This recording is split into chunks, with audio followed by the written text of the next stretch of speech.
Hi guys! So, buhay ni Yaya Bagets.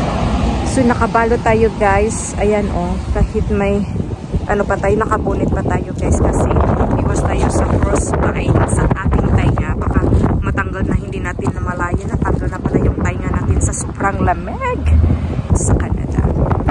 Kumain na siya. So, kumusta kayong lahat guys? So, ayan. Grabe guys, ang balot-balot ko. Ayan oh, may araw nakabalot si Yaya Bagets. So guys, grabe ang lamig. Para ako nag-vape. So, free vape. Ay, nandito na ang bus. So guys, ayan guys, ang buhay sa Canada.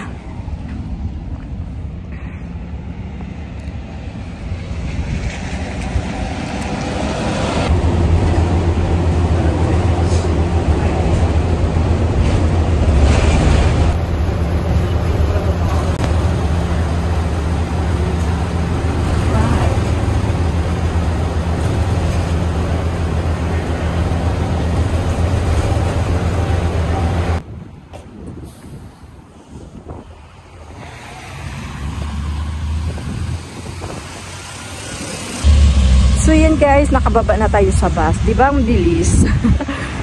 Ang bilis lang. Pero sobrang lamig. Oh. So guys, tagal tayo hindi nakagawa ng content. So wala tayong ibang content. So yan.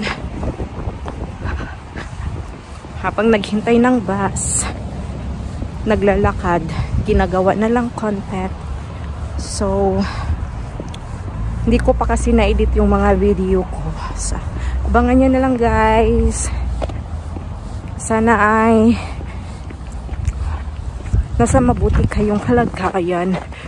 At before that, Happy New Year pala. Uy, suspi, madaldal si Yaya Bagets. Nakalimutan ko na lang batiin kayo ng Happy New Year. So, kasi sobrang lamig na. Lamig ng kamay ko, di ko na carry. So, thank you for watching. See you next time. Sana hindi kayo magsawa. Babu.